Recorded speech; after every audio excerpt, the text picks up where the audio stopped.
నమస్తే. నేను ముఖేష్. ఈరోజు రేపు పెళ్ళిళ్ళు కావడం అనేది చాలా గగనంగా మారింది. అదేవిధంగా పెళ్లి తర్వాత సంతాన సమస్యలు గూడా విపరీతంగా తలెత్తుతున్నాయి. జ్యోతిష్యులను అడిగితే ఇది ఖచ్చితంగా జాతక దోషం అని జెప్తున్నారు.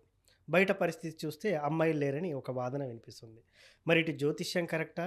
ఇటు అమ్మాయిలు లేరనే కరెక్టా? ఈ మధ్య కాలంలో కంపారిజేషన్ కూడా ఎక్కువైపోయింది. ఈక్వాలిటీస్ ఉన్న అబ్బాయి కావాలి, ఈక్వాలిటీస్ ఉన్న అమ్మాయి కావాలని జెప్పేసి ఎక్కువైపోయింది. ఇంతకీ జ్యోతిష్యం ఏం చెప్తుంది అనేది మనం ఇప్పుడు మనతో పాటు ఉన్నారు బ్రహ్మశ్రీ దేవులపల్లి బాలచంద్ర శర్మ గారు. వారిని అడిగి తెలుసుకుందాం. నమస్కారం గురువుగారు. నమస్కారం సార్. ఎలా ఉన్నారు సార్? బాగున్నాయండి. సార్ ఇప్పుడు ఈ జనరేషన్లో పెళ్ళి అనేది చాలా పెద్ద సమస్యగా మారింది. మీ బోటి వాళ్ళ దగ్గరికి వస్తే జ్యోతిష్యంతోనే పని, అసలు పని. గ్రహాలు కలవట్లేదు, లేకపోతే పొంతన కలవట్లేదు, 18 రావట్లేదు, 36 రావట్లేదు అని రకరకాలుగా చెప్తూ ఉంటారు. ఈ జనరేషన్ మొత్తం చూసుకున్నట్టయితే అసలు కాంపిటీషన్ ఎక్కువైపోయింది. పెళ్ళి అనే విషయానికొస్తే అమ్మాయిల థాట్ మారడం, లేకపోతే హై లెవెల్‌లో ఉన్న వారినే చేసుకోవడం, లేకపోతే ప్రభుత్వ ఉద్యోగాలు కావాలని ఇట్లా రకరకాలుగా జరుగుతుంది. మీ జ్యోతిష్యం ఏం చెప్తుంది? అసలు పెళ్ళిళ్ళు కావడానికి ఈ కారణాలు లేట్ అవ్వడానికి గల కారణాలు ఏంటంటారు? ముఖ్యంగా మన ఛానల్ ప్రేక్షకులందరికీ కూడా మరొకసారి నమస్కారం. 70% వరకు కూడా స్వయంకృతాపరాధం అని అంటారు. అవును. ఎందుకు అనంటే హ్మ్. ఇప్పుడు ఎవరైనా సరే జ్యోతిష్యం బాగుండి హ్మ్. ఒక అమ్మాయి నచ్చి, అబ్బాయి నచ్చి వాళ్ళిద్దరి జాతకాలు బాగా కుదిరితే వాళ్ళ అమ్మకు నచ్చట్లేదు, అవును. లేదు వాళ్ళ నాన్నకు నచ్చట్లేదు. హ్మ్.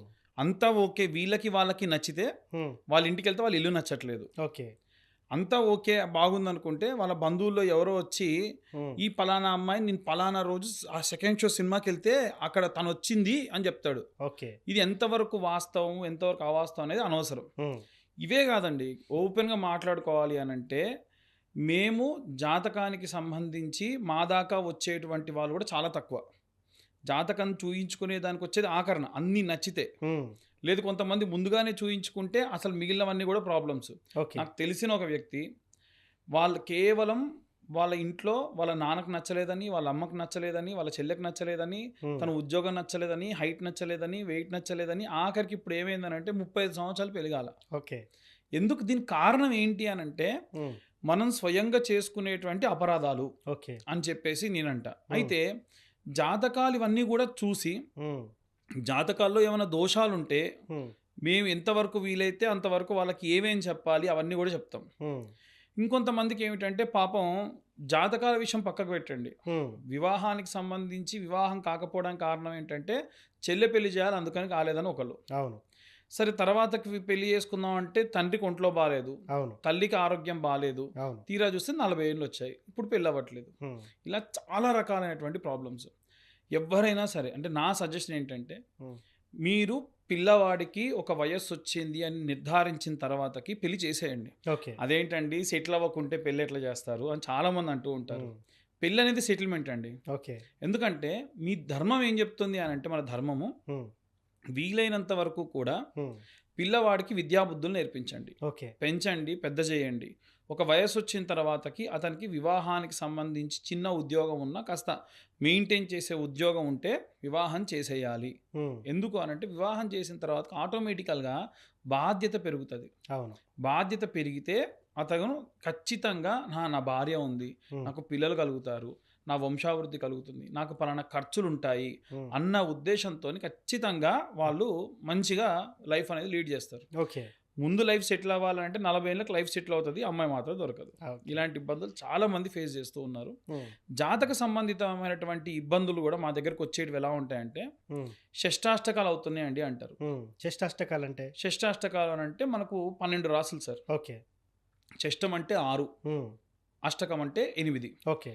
మన రాశి నుండి హ్మ్. మనది ఏదైతే రాశి ఉంటుందో, ఉదాహరణకు మేషరాశి ఉంది. హ్మ్. మేషరాశి వారికి 6వ రాశి కానీ హ్మ్. లేదా 8వ రాశి కానీ అయితే వారిని వివాహం చేసుకోకూడదు.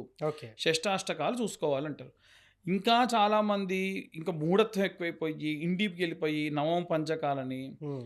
ద్వియ దశమలని ఇలా చాలా వరకు చూసుకుంటున్నారు. కేవలం శాస్త్ర ప్రమాణికంగా చెప్పినటువంటిది ఏమిటి అంటే షష్టాష్టకాలు చూసుకుంటే చాలు, ఓకే. అంతవరకే. హ్మ్. ఇంకొంతమంది ఏమంటారంటే మేము లవ్ మ్యారేజ్ చేసుకున్నామండి, హ్మ్. మరి మేము వివాహం చేసుకోవాలంటే హ్మ్.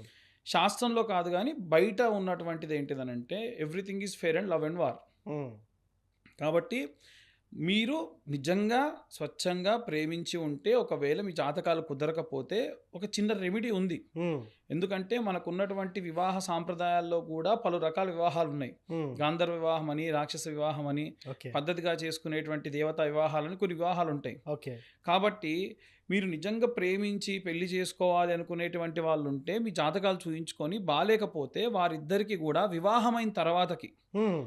ఈ కార్యం అంటే గర్భాధానం ఏదైతే ఉంటుందో, శోభనం ఉంటుంది కదా, అది కాకముందు ఓకే. వాళ్ళిద్దరిని కూర్చోబెట్టి ఆ! అన్యోన్య దాంపత్యంగా ఉండాలి. ఓకే. వాళ్ళ యొక్క కులదేవత అంటే కొంతమంది ఏమిటంటే వాళ్ళ ఇంట్లో స్వతహాగా కులదేవతారాధన ఉంటుంది. హ్మ్. అదే సమయంలో అబ్బాయి చేసిన 5 నిమిషాలకి అమ్మాయి వాళ్ళ ఇంట్లో ప్రారంభిస్తారు. హ్మ్. ఇక్కడ ఏమవుతుందనంటే ప్రేమించి పెళ్లి చేసుకునేసరికి వీరి పద్ధతి వేరు, వారి పద్ధతి వేరు. అవును. వీరు చేసుకుంటారు, వాళ్ళు చేసుకోవచ్చు, చేసుకోకపోవచ్చు. అవును. కాబట్టి హోమం ఖచ్చితంగా నవగ్రహాలకి వాళ్ళ కులదేవత అంటే అబ్బాయి వాళ్ళ కులదేవత ఎవరు, హ్మ్. వాళ్ళ ఇంటి దేవుడెవరు, హ్మ్. వారికి ఎవరెవరు ఆరాధనలో ఉంటారు, హ్మ్. అన్నీ కనుక్కొని వారికి హోమం చేసి పూర్ణాహుతి చేసిన తర్వాతకి మిగిలిన కార్యక్రమాలన్నీ చేసేదానికి పంపించాలి. ఇలా ఓకే. చేస్తే హ్మ్. నిజంగా జాతకరీత్యా ఏమైనా దోషములుండి వివాహం చేసుకోవాలనుకుంటే చేసుకోవచ్చు, ఎటువంటి తప్పు లేదు. హ్మ్. సార్ అదే విధంగా చూసుకున్నట్టయితే ఇప్పుడు ఎన్ని వివాహ పొంతనలు కలిసినా కూడా ఈ మధ్య కాలంలో డైవర్స్ ఎక్కువైపోతున్నాయి. అవును మరి సార్. దానికి జాతకం వర్తిస్తదా? లేకపోతే వాళ్ళిద్దరి మధ్య విభేదాలు కారణంగానే విడిపోయినాయి. దాన్ని ఎలా చూడొచ్చు మరి? దేన్నైనా కూడా మరి దానికే ముడిపెట్టొద్దని కొంతమంది ఏంటంటే సార్ ఇప్పుడు ఏమవుతుందనంటే వివాహానికి సంబంధించిన విషయానికి వస్తే అబ్బాయి వయసు ఎక్కువైపోతుందని వయసు తక్కువ చెప్పి అసలు డేట్ ఆఫ్ బర్త్ టైం చెప్పకుండా వీడికి పెళ్ళి అయితే చాలు 1000 అబద్ధాలు ఆడైనా సరే పెళ్లి చేయాలని చెప్పి హ్మ్. వివాహం చేసేస్తూ ఉన్నారు. ఎట్టి పరిస్థితుల్లో వారు నిజంగా జాతకరీత్యా కనుక అంతా బాగున్నా సరే శుక్రుడు బాగాలేకుండా ఉంటే హ్మ్. అబ్బాయికి కానీ అమ్మాయికి కానీ శుక్రుడు బాలేడు అనుకోండి, కలత్ర దోషము లేదా మాంగళ్య దోషం అంటారు. ఓకే. సో కుజుడు కానీ శుక్రుడు కానీ వీటికి సంబంధించి ప్రతీతి. హ్మ్. కాబట్టి ఏం చేయాలనంటే పెళ్ళికి ముందు అమ్మాయికైతేనేమో కుండకిచ్చి పెళ్లి చేయడం, అబ్బాయికైతే అర్క వివాహము లేకుంటే హ్మ్. ఆ, అర్క వివాహం అంటే చెట్టుకిచ్చి పెళ్లి చేసేస్తారు. ఓకే.